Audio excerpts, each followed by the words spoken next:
Ms. Wang? Mr. Chief Justice, and may it please the Court, ask any American what our citizenship rule is, and they'll tell you, everyone born here is a citizen alike. That rule was enshrined in the 14th Amendment to put it out of the reach of any government official to destroy. When the government tried to strip Mr. Wong Kim Ark's citizenship on largely the same grounds they raised today, this Court said no. 30 years after ratification, this Court held that the 14th Amendment embodies the English common law rule.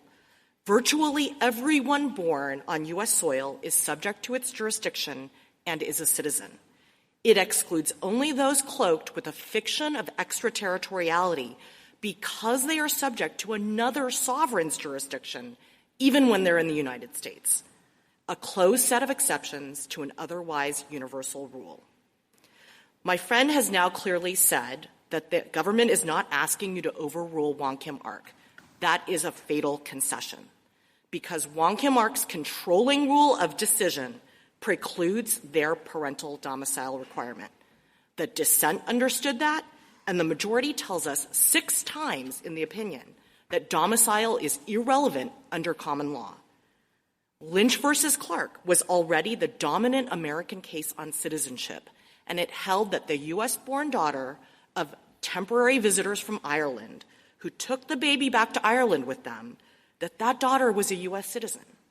Authorities, including Lincoln's Attorney General and Kent's commentaries, embraced Lynch, and Kent specifically talked about temporary sojourners' children being U.S. citizens.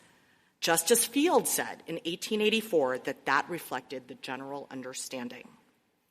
That understanding was confirmed by Congress with its 1940 Act. The 14th Amendment's fixed, bright-line rule has contributed to the growth and thriving of our nation. It comes from text and history. It is workable, and it prevents manipulation. The executive order fails on all those counts. Swaths of American laws would be rendered senseless. Thousands of American babies will immediately lose their citizenship. And if you credit the government's theory, the citizenship of millions of Americans, past, present, and future, could be called into question. All of this tells us the government's theory is wrong. I welcome the Court's questions. There are 5 exceptions to citizenship that you do accept. Yes, depending on how many you count, Justice Thomas, how you count them. What is the underlying rule of law that you use to connect these 5 exceptions? Sure. So, as I just said, all of the exceptions involve situations where that U.S.-born child is not subject to the jurisdiction of the United States because that extraterritoriality, the fiction of extraterritoriality, the interaction of another sovereign between the United States' jurisdiction and that person applies to the child as well as to the parent. Everyone else born in the United States is subject to the United States' jurisdiction. To answer Justice Barrett's question to my friend, that's what sets those exceptions apart from other U.S.-born persons. We've heard a lot of talk about Wong Kim Ark, and you dismiss the use of the word domicile in it. It appears in the opinion 20 different times, and including in the question presented and in the actual legal holding. And the government doesn't want it to be overruled because it's willing to rely on that particular fact in that case. Isn't it at least something to be concerned about, to say that since it's discussed 20 different times and has that significant role in the opinion, that you can just dismiss it as irrelevant? Well, Mr. Chief Justice, I think we have to look at what the controlling rule of decision is in Wong Kim Ark. Justice Gray takes pains in the majority opinion to set out his analysis. He first starts with a premise that in construing the 14th Amendment Citizenship Clause, we look to the English common law. That was the rule that applied from the colonial era on, at least for the colonists and for European immigrants. He then says, look, Chief Justice Marshall tells us in the Schooner Exchange what subject to the jurisdiction means, again looking to the English common law.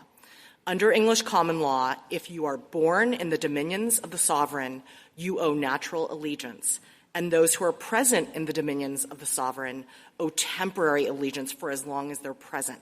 The only exceptions, again, at common law were ambassadors, people born on foreign ships, and people who were born during periods of foreign occupation. He then gets to the government's favorite page, 693, where he says, look, we have had this rule in the United States as to citizenship, at least for white Americans, from before independence. The purpose of the 14th Amendment was to embrace that universal rule of birthright citizenship, to embrace and incorporate the common law exceptions with the single additional exception of the pre-existing exception for tribal Indians that we had in the United States, which is an analogous exception, and that's the closed set of exceptions. You can't make sense of the holding in the case without looking to the controlling rule of decision, which is the common law. And I think my friend agrees that under English common law, domicile was not relevant, and the children born to temporary visitors in the territory of the sovereign were always considered birthright citizens. Well, Ms. Wang, I mean, everything you say strikes me as, yeah, that's the way I read it too, but then what are those 20 domicile words doing there? Like, you can, take some of them and say, they were just summarizing the facts of the case, but not all of them. And why did they keep on, why did they sprinkle that in the opinion? Well, I think, again, those were the stipulated facts in the case. And it's clear we have textual evidence in the majority opinion that they were simply saying this is an a fortiori application of that controlling rule that comes from the English common law. Justice Gray writes, again, after setting out the English common law rule and the exceptions with the single additional exception for children of members of Indian tribes, that the amendment in clear words and manifest intent includes the children born within the territory of the United States of all other persons of whatever race or color domiciled within the United States. And as was pointed out earlier, the very next part of that same paragraph, he cites to Webster talking about Thrasher's case. And he says, people who are born in this country owe allegiance independently of a residence within – foreign nationals owe allegiance independently of a residence with intention to continue such residence, independently of any domiciliation, and independently of taking any oath of allegiance, which is totally contrary to both the government's theory of dual allegiance or partial allegiance and to the theory of domiciliation. I mean, I might agree with you if domicile had simply been sprinkled in the opinion. But in Wang Kim Ark, it's a long opinion, but it begins by saying, here's the question, and it ends by coming back to the question. And it says, here's the question, stated at the beginning of the opinion, namely, whether a child born in the United States of parents of Chinese descent who at the time of his birth are subjects of the Emperor of China but have a permanent domicile and residence in the United States and are there carrying on business, and he states the diplomatic exception, and he says, for the reasons above stated, this Court is of the opinion that the question must be answered in the affirmative. So why put domicile in? Sometimes it's hard to figure out what is the holding of the case. Here he tells us this is the holding of the case. Why put domicile in there? Well, it's just something it's something irrelevant that he wanted to throw in. It's like, whether a child born in the United States of parents of Chinese descent who once resided at a particular address in San Francisco, who attempted to enter the country at the port of San Francisco. Why put it in if it's irrelevant? Well, Justice Alito, I'll give you two responses. The first is that, again, it was a stipulated fact. The second is that regardless of what the judgment in the case was, which, again, was an a fortiori application of the rule of decision, the rule of decision in Wang Kim Ark has binding precedential effect. Even if you think that Wang Kim Ark decided the case based on the stipulated facts, you have to follow that controlling rule of decision. And if you follow that rule, you get to the same result for people without domicile. Wang Kim Ark says 6 times in the first parts of the opinion as well as on the page the government focuses on, that domicile is not relevant. Well, that Ms. Wang, on that, what do we do with the fact that after Wang Kim Ark, at least some authorities took the view that the non-domiciliary question wasn't decided, remained open, and even continued to press the view that domicile is required? Now, I know you've got a lot of good stuff on your side, too. But what do we do with the fact that many sound legal authorities thought it remained an open question, even if one of them wasn't John Marshall Harlan? I liked your example from Justice Harlan's lecture here in D.C. So here's what I would say. All of the government's citations in their brief generally either were rejected by Wang Kim Ark expressly if they predated Wang Kim Ark. If we're trying to understand how the legal community understood what happened in Wang Kim Ark, Sure. It seems to me it's a mess. So and maybe you can persuade me otherwise. I think I can, Justice Gorsuch. First, as to the post-Wang Kim Ark authorities the government cites, each one of them is inconsistent with Wang Kim Ark's reasoning or doesn't mention it at all. Most of them have very little reasoning at all. And in contrast, what we have on our side post-Wang Kim Ark is numerous federal court decisions around the time of Wang Kim Ark, between ratification and Wang Kim Ark, that said that domicile is not relevant. They cited Lynch versus Clark, which again was about the daughter of temporary sojourners. We have the 6th edition of Kent, which was cited in Wang Kim Ark and, of course, was then cited after Wang Kim Ark was decided by many authorities, again, discussing temporary sojourners. Anyone who wanted to know what the law of citizenship was under the 14th Amendment after Wang Kim Ark would go to the 6th edition of Kent, where he says in that footnote on page 38 that the rule was Lynch versus Clark and temporary sojourners' children are U.S. citizens. We have members of Congress speaking on the record on debates on immigration laws, where they were finally passing these immigration restrictions that Senator Cowan wanted.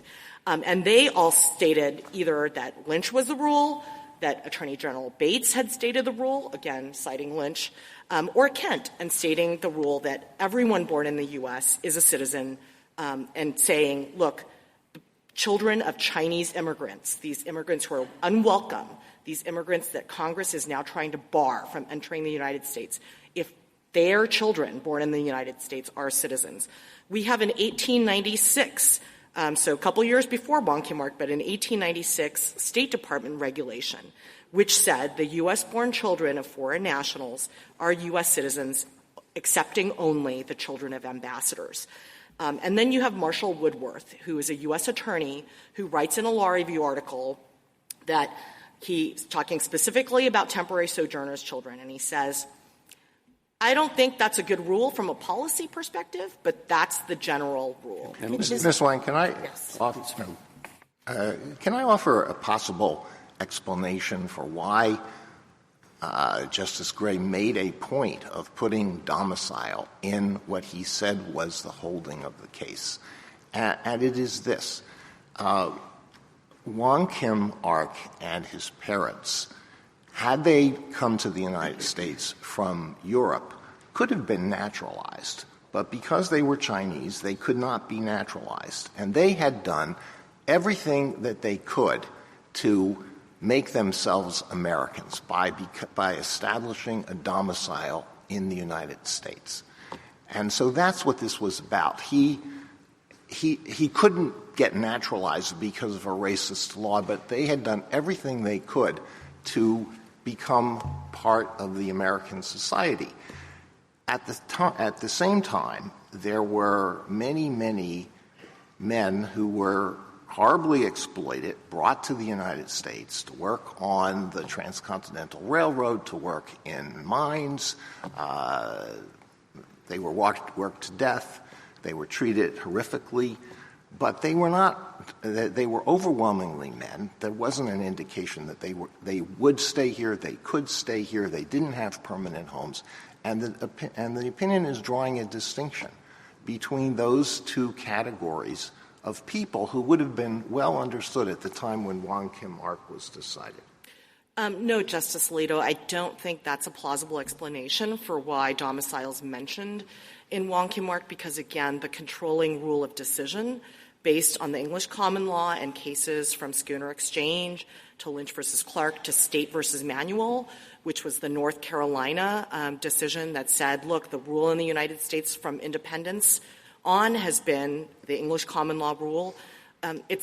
That explanation would be inconsistent. But Ms. Wang, yes. Isn't that explanation, I take Justice Alito's point, and I think he actually makes a good one in the sense that it could be that Justice Gray emphasized domicile to help the public accept the outcome of this case.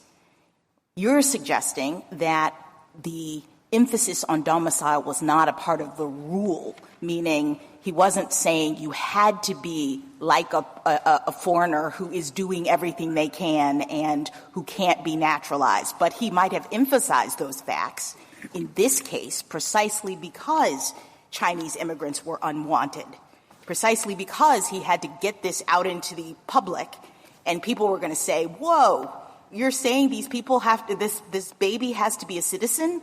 And so one could imagine that it was important from a standpoint of helping people accept this citizen rule under these circumstances to emphasize that these particular people in this case were in Justice Alito's first category.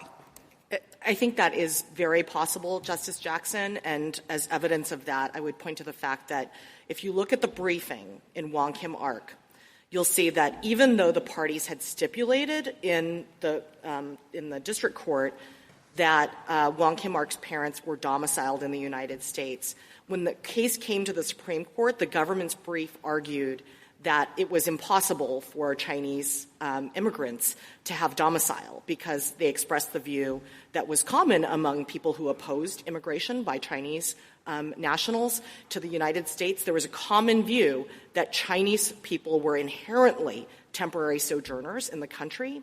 And so I do think it's possible, Justice Alito and Justice Jackson, that he was trying to dispel that notion and tell the government. Absolutely. That at least it reads as though he's trying to calm everyone down.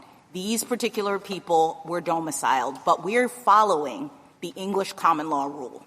And when you look at the English common law rule, domicile is not a factor. That's right. I think, who knows why the majority opinion mentioned domicile. We know is a stipulated fact. We know the government tried to renege on that stipulation and rely on this assumption on the part of anti-Chinese advocates at that time that Chinese people couldn't form a domicile in the United States, and he followed the English common law rule. Ms. Wang, go ahead. I just wanted to ask you a question about how the exceptions fit within the general rule. You've called them exceptions, and some of the common law sources call them exceptions, so I take that point. But if we think of use solely as tied to the territory and we look at the exceptions as territorial in a sense, then they seem kind of like natural outgrowths of that rule, and this is what I mean, and this is where I want your help with how the exceptions played out in practice. If you look at Indian reservations as unique places because Indians were quasi-sovereign, separate nations in the American system, if you look at occupied alien territory as territory that's outside the jurisdiction of the United States, and then if you look at the diplomatic exception, almost like diplomats and their children had little bubbles around them, like the embassy is really the territory of that country, and even when they're traveling around, they're all not subject to the jurisdiction by virtue of this territorial fiction. Are those just applications of the rule? And if they are, then what happens to alien enemies like the German spies in Ex parte Quirin, or what happens to Indians who are actually not on the reservation but may be born, say, in Baton Rouge? How does the rule apply in those situations? Does it travel with the person, or is it tied in some sense to the land? Sure. So let me answer each part in turn. So the thing that all of the exceptions have in common, again, is this sense that the person has this fiction of extraterritoriality around them. Let's set aside the Indian tribal exception for a moment and come back to it. So the example of enemy aliens, for example, ex parte Kieran, is one that is answered by Justice Story in both Inglis and in Rice. And the touchstone under the American application of English common law was that in wartime, the touchstone is whether there's a foreign occupation of U.S. territory.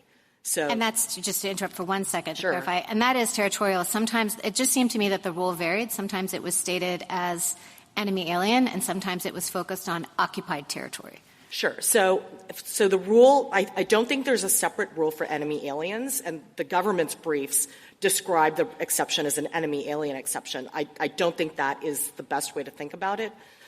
Rice and English tell you that when the British forces are occupying Castine, Maine, no one is subject to U.S. jurisdiction there because Britain is governing Castine, Maine. And Justice Story explains, look, if the U.S. then retakes that territory, babies who are born to U.S. citizens by what he calls post limine become U.S. citizens. So that's the way to think about any wartime situation, enemy aliens or otherwise. As we heard earlier, Professor Muller's amicus brief tells us how we've thought about enemy aliens in wartime. Even in World War II, when the United States was detaining Japanese nationals who were deemed enemy aliens of the United States, when those enemy aliens had babies in these detention camps, everyone agreed that those babies were U.S. citizens. And Professor Muller goes on to explain that, there are many cases of those U.S. citizens going on to a lifetime of government service to the United States. Everyone agrees those babies are U.S. citizens like everyone else. So, again, the touchstone for enemy aliens is So what about Indians? What about the Indian who's off the reservation or born off of a reservation? Sure. So to start with the basics, I'll refer to the Indian tribal exception just to use the term of art. The Indian tribal exception, Elk versus Wilkins tells us, comes from the constitutionally unique status of Indian tribes. In the Indian Commerce Clause, we know that tribes are treated as basically quasi-sovereign nations. We know that from the Marshall Trilogy of cases. We know from Worcester versus Georgia, where Chief Justice Marshall said that the tribes are essentially a distinct political community. Well, I understand all that. So just in the interest of time, just to focus you, how I understand why the Indians are treated differently for purposes of the law, but I want to know, is it tied to territory or is it tied to the status of someone as a member of a tribe? Because if you're looking at it because of the special relationship of Indians to the United States as a matter of the Constitution, et cetera, well, I mean, citizens of France are citizens of a different sovereign as well. Sure. So Elk versus Wilkins doesn't really answer that question. The court says there are two ways to look at this.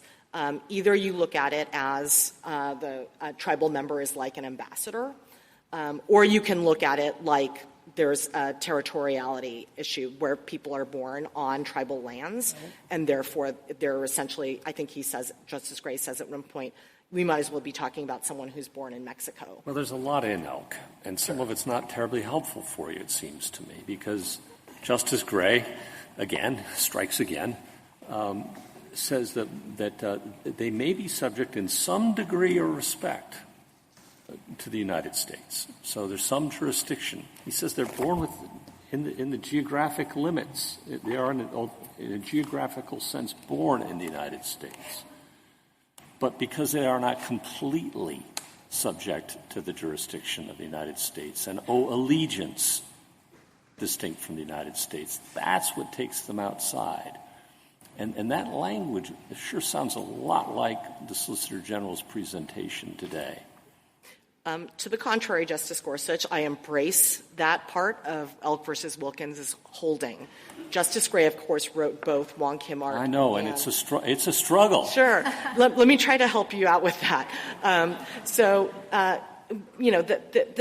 The government tries to make it seem as though what sets the exceptions apart, what defines the exceptions, is that the government has some maximum theoretical power.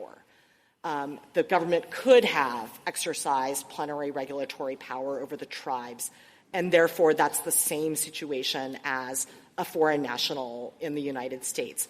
But that's actually not true, because remember, if there's always this background notion, whatever the parameters of the relationship between the United States government and tribal nations at that time of ratification, there was this constitutionally distinct status of the tribes and tribal members, setting them excluding from apportionment, which was renewed in the 14th Amendment.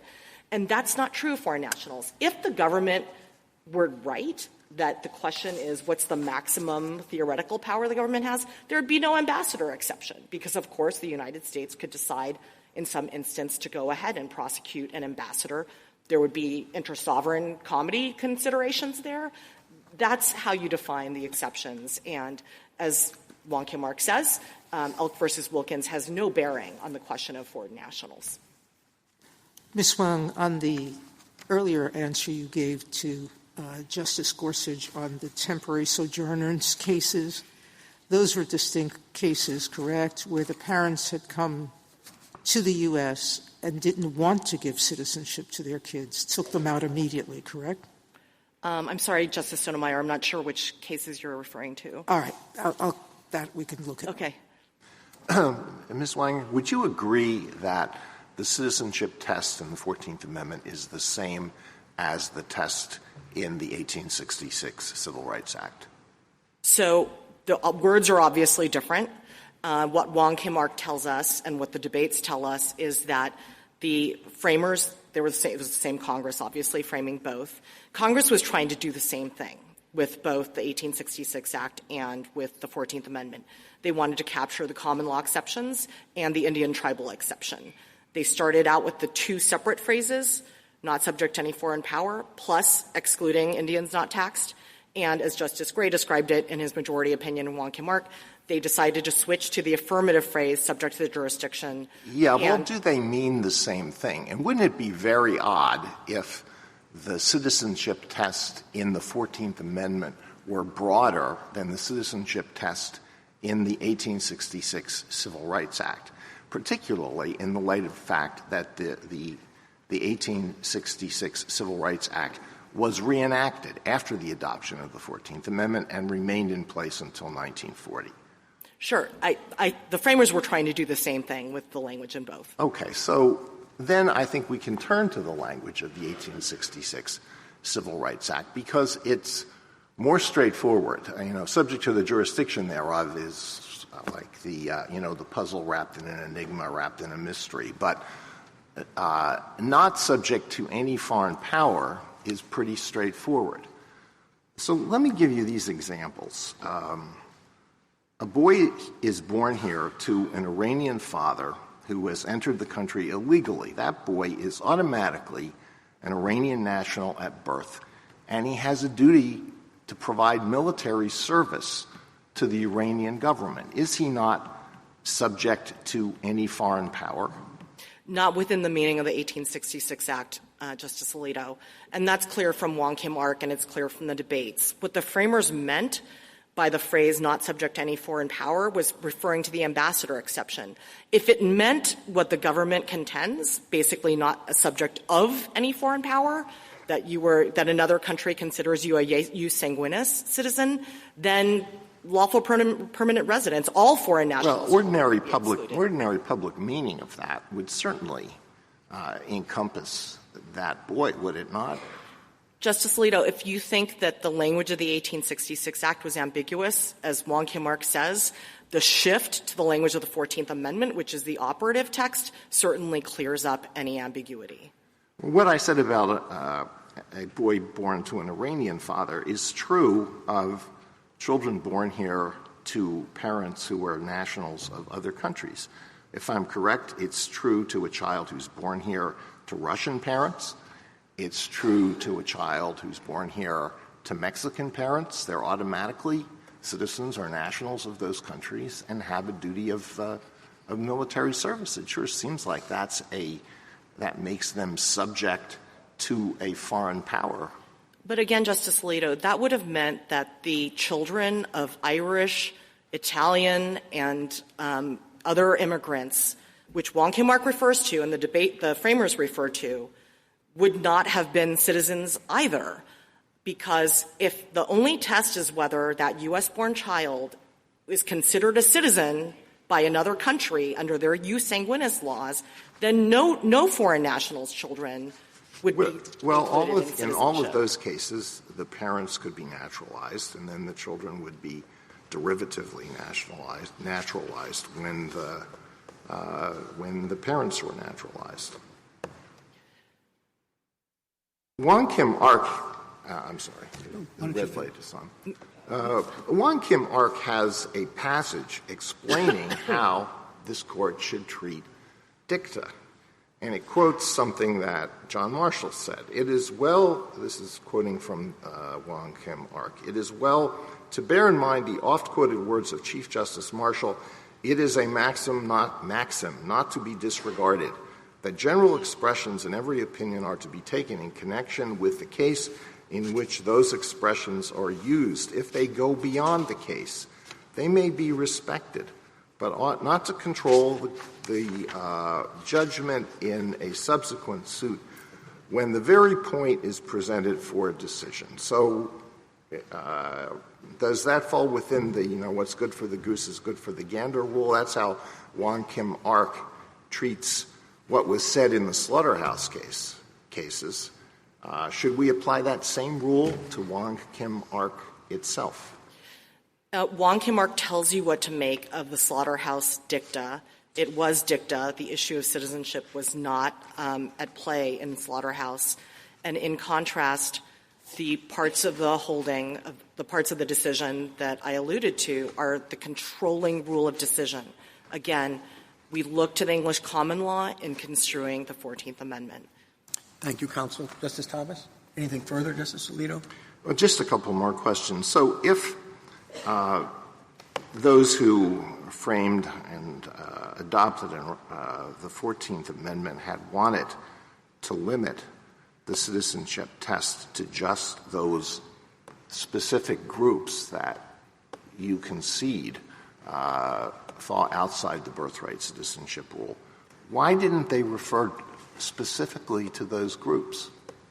Why did they adopt a general rule? They could have said all persons born or naturalized in the United States, excluding Indians not taxed, and those ineligible under common law are citizens of the United States and of the state wherein they reside. Or they could have said all persons born or naturalized in the United States, excluding Indians not taxed, and the children of foreign ambassadors or foreign invaders are citizens of the United States and of the state wherein they reside. But they didn't do that. They adopted a general rule. So what's the explanation?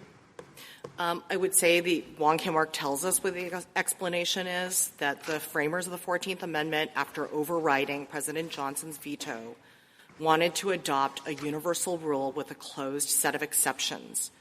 And they believed that, subject to the jurisdiction of the United States, did that. And that term does describe both the universal general rule and the common law exceptions, with the sole additional American exception for tribal Indians. Thank you. Justice Sotomayor? Ms. Wang, I've not quite understood the Solicitor General's argument that lawful domicile somehow changes the U.S.'s dominion over a person or allegiance. Even in Justice Alito's examples, if your parents are Iranian, if you get lawful permanent residency here, that child still, by their laws, when it leaves the United States, must serve in the Iranian army, correct? Well, I don't know the answer to that. What I can tell you is that under Wang Kim Ark, the court says, we don't care about problems of dual nationality. We don't look to other countries' laws in construing our 14th Amendment. Well, it was undisputed there that Wang Kim Ark's parents owed loyalties to China, correct? Sure, yes. What I'm saying is, even if you become a permanent resident, you're not a U.S. citizen. So Correct. Your primary loyalty still remains with your citizenship country, wherever you came from.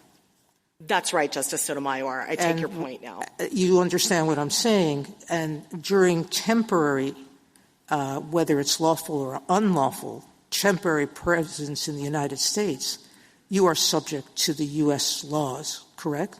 That's right. The question that the 14th Amendment asks is whether the U.S.-born child is subject to U.S. jurisdiction when they're born. Meaning, are they within the U.S. territory? Exactly, other than people covered by that closed set of exceptions. Okay, thank you. That's right. In other words, the government's rule, which really is looking at whether someone has a divided allegiance because they're a citizen of another country, would exclude the children of all foreign nationals, and that isn't what they're saying. Exactly. So the only way that allegiance, lawful or unlawful, has no play in this question. I would say that the relevance of allegiance is the relevance under the English common law rule that's embodied in the 14th Amendment.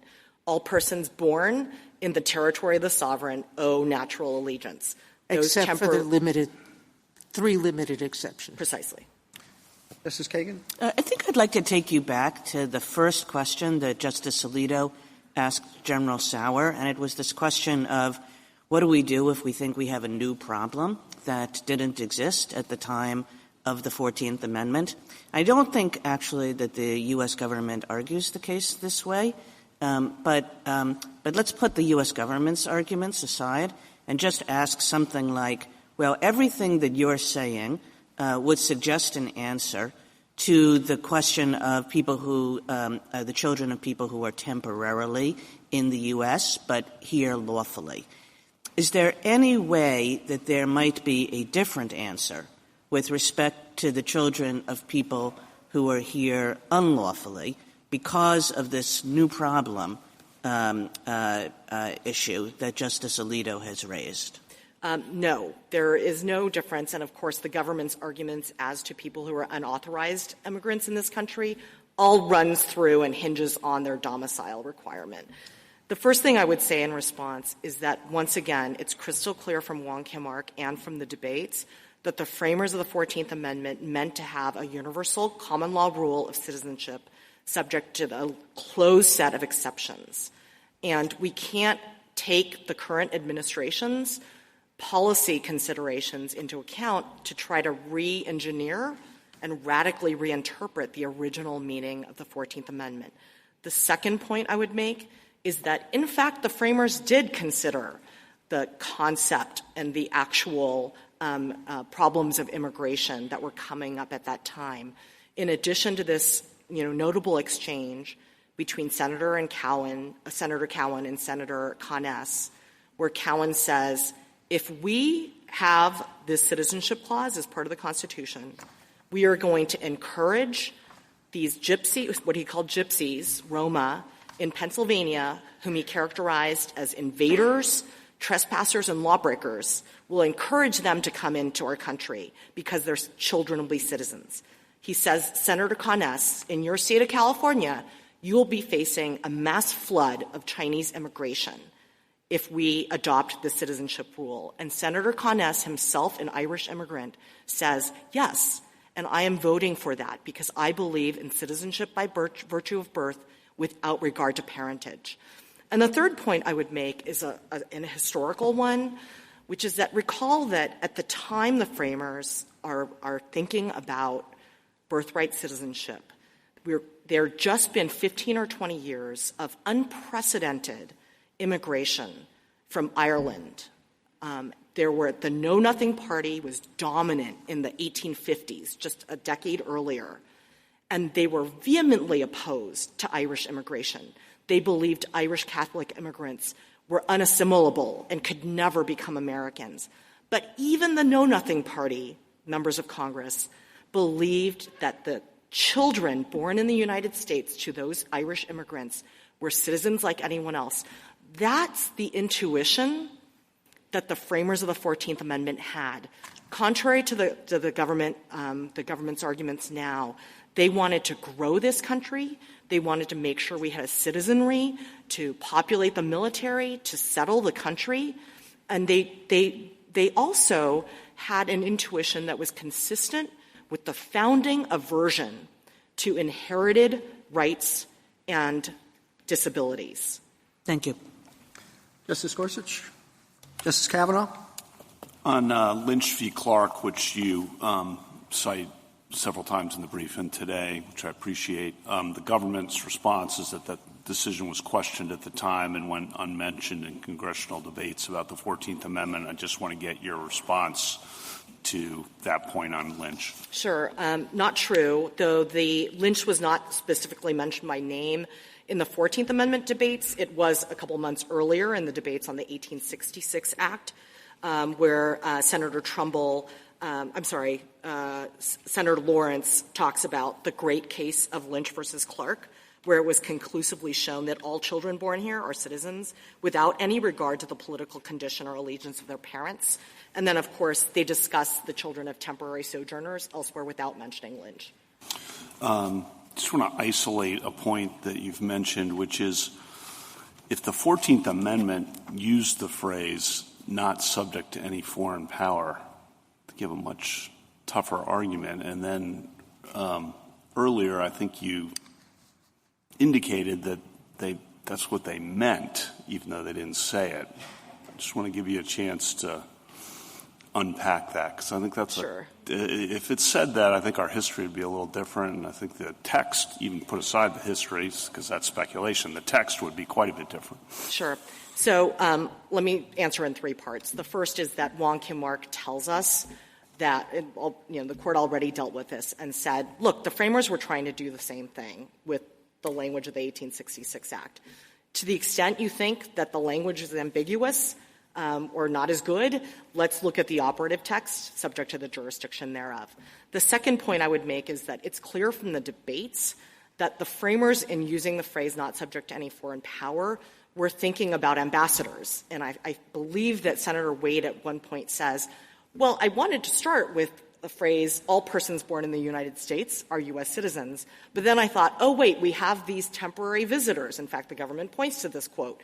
He says, so there are these temporary visitors we can't make and we can't make their children citizens. That's ambassadors, and that's very clear from that. So if that had been the text, your argument would be that was understood to be narrower than its text would read. Yes. But that's not the text, so I guess we don't need to deal with that. Sure. And that brings me to my third point, which is you can't read not subject to any foreign power the way the government urges you to without making the children of all foreign nationals non-citizens. And that's clearly not what the framers were doing. Justice Alito and Justice Kagan raised an interpretive question that I think is important, which is, are the exceptions, you've used the word closed many times, frozen, or do we reason by analogy to the exceptions that existed based on things that were unforeseen at the time? This comes up in the Second Amendment now, comes up in free speech law. Sure. And how do we think about whether it's possible that there could be an additional exception based on modern circumstances, reasoning by analogy to the exceptions that exist? I'm thinking in particular about the non-citizens unlawfully in the country, not the temporary part, but the non-citizens unlawfully in the country. Sure. Could you reason by analogy? You've used the phrase several times, I think, the fiction of extraterritoriality, and could that apply, and if not, why not? Sure. So here I agree with Professor Whittington, who says that the government's position here is not positing a new application of the rule, but a challenge to the rule itself. And I think that's right. We know that the 14th Amendment's rule does provide for a universal rule with a set of closed exceptions. Wang Kim Ark says so at least twice. It says in an earlier passage that the framers were not trying to introduce any new exceptions. To the contrary, they were trying to foreclose any caste-creating exceptions like the court had created in Dred Scott. The second reason we know this is that the debates themselves had the framers saying, number one, we are declaring what is already the law in this country, at least for white Americans, and we are putting any further exceptions to birthright citizenship outside the reach of any future Congress. They were very concerned about that. That's the whole impetus for the Citizenship Clause. And the third thing I would say is that that it would be contrary to the central purpose of the 14th Amendment Citizenship Clause to admit new exceptions. For all those reasons, the entire history of the Citizenship Clause is driven by the notion that we don't want to have any other exceptions. And then relatedly, just a separation of powers point, but get your answer.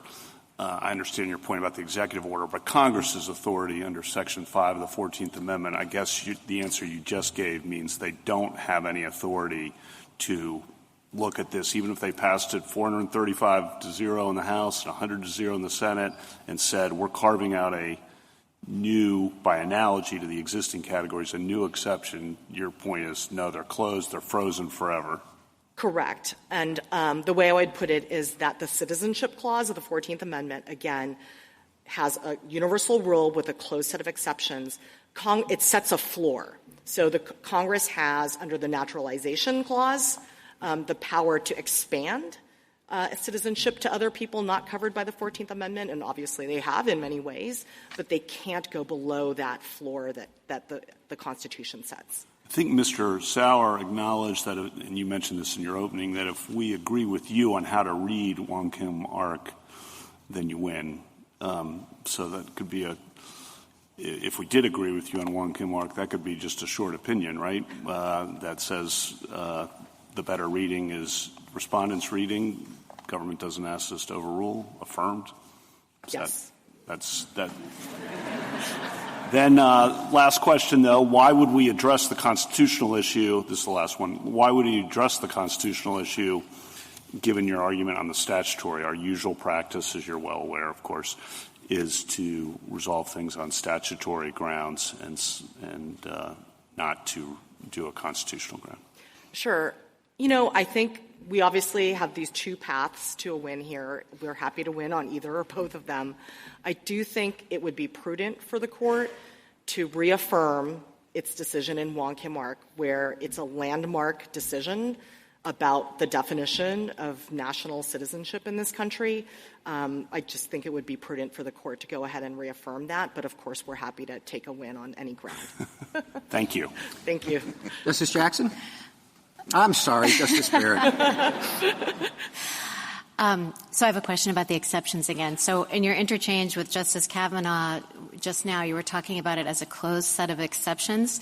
And said that way, it sounds like exceptions that people had in mind at the time of the ratification, but that were not explicit in the amendment.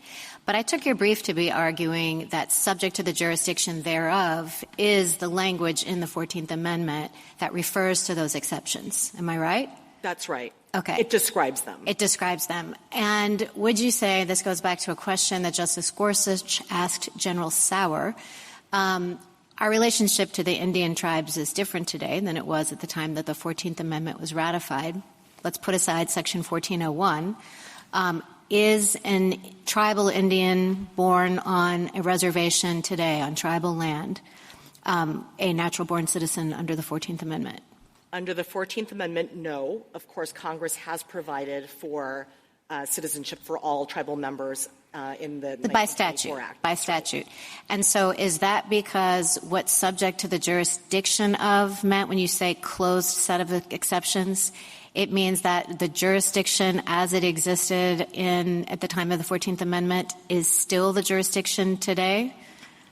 So let me just be a little bit clear. Justice Kavanaugh asked you if we could create new categories by analogy. So there may be other sorts of people who were present here to whom this subject to the jurisdiction in the same way that we were talking about, the bubbles around ambassadors or the soil of occupied territory or the soil of tribal land. Perhaps those new carve-outs could exist by analogy today, like if the United States carved out some portion of some state and suspended it from its jurisdiction. Wouldn't the principle still apply? No, Justice Barrett, for two reasons. The first is, again, that there is a closed set. But why is it closed? The language doesn't say it's closed. Sure. We know it's closed because Congress's the very purpose of the Citizenship Clause was to foreclose new exceptions. That's clear from the debates. And I would say that the language describes a closed set as well, because you can't imagine another situation. The government's trying to make us imagine another situation, right? They say, look, what if Congress in order to do an end run, in order to change the meaning of the 14th Amendment as to unauthorized immigrants' children, Congress can say, we are not going to exercise jurisdiction. Well, not quite, because it's redefining jurisdiction. It's not quite analogous, right? Because the government's domicile theory is a little bit different than the jus soli theory, right? Sure, that's right. Yeah. I'm just saying that in the second step of their argument as to undocumented immigrants, where they have to get around the fact that undocumented immigrants, by and large, are domiciled in the United States, they're trying to say, look, we're gonna manipulate the law either to define domicile or to carve out, to say, just wave a magic wand and say these babies are not subject to the jurisdiction of the United States. There's still a missing factor under that original meaning of the 14th Amendment, and that's that there is another sovereign who can exercise jurisdiction over this person even though they're in the United States. And this gets me back to a question you asked Justice Alito.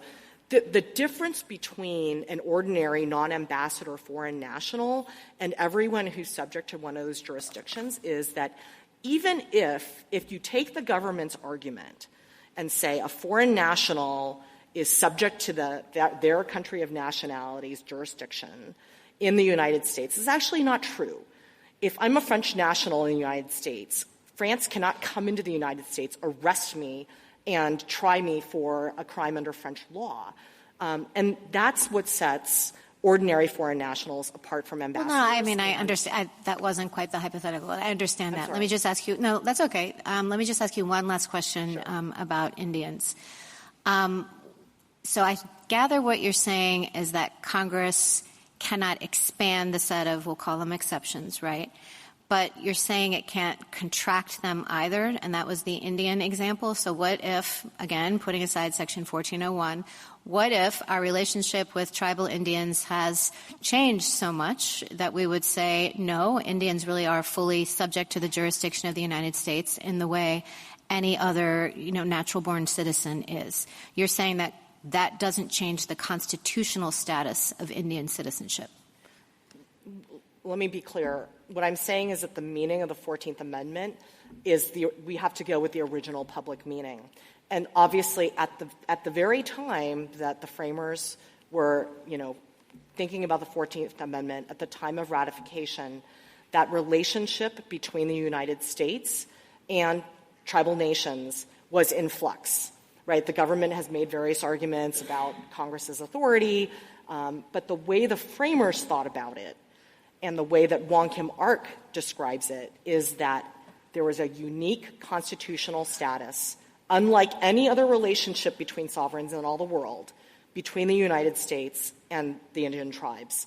And that is what gave rise to the pre-existing exclusion of Indian tribal members from U.S. citizenship, and that's what the 14th Amendment captures.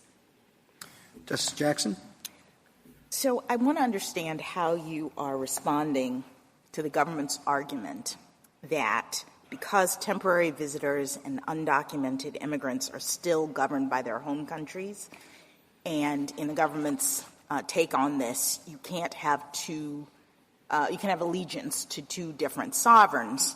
Those groups can't have the requisite allegiance to be subject to the United States for the purpose of the 14th Amendment. That's what I hear the government saying.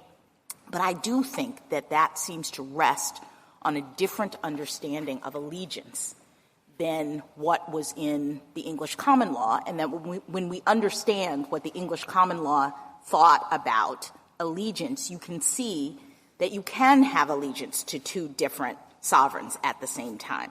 This kind of goes back to Justice Alito's questions. I mean, I was thinking about this, and I think there are various sources that say this, that you obviously have permanent allegiance based on being born in whatever country you're from. That's what everybody recognizes. But you also have local allegiance when you are on the soil of this other sovereign. And I was thinking, I, a U.S. citizen, am visiting Japan. And what it means is that, if I steal someone's wallet in Japan, the Japanese authorities can arrest me and prosecute me It's allegiance, meaning can they control you as a matter of law? I can also rely on them if my wallet is stolen to, under Japanese law, go and prosecute the person who has stolen it. So there's this relationship based on, even though I'm a temporary traveler, I'm just on vacation in Japan, I'm still locally owing allegiance in that sense. Is that the right way to think about it? And if so, doesn't that explain why both temporary residents and undocumented people would have that kind of quote-unquote allegiance just by virtue of being in the United States? That's absolutely right, Justice Jackson, and that comports with the plain text of the 14th Amendment as it applies to everyone born in the United States other than those subject to the exceptions that were baked in, a close set. You owe natural allegiance as a U.S.-born citizen. If you want to look at the parents of those people, and let's say the parents are foreign nationals but not ambassadors, the parents owe temporary allegiance. Right. So the babies get the permanent allegiance piece of this, and the parents get the local allegiance piece of this. So to the extent we're looking for allegiance, we have it. That's right. Thank you. Thank you, counsel.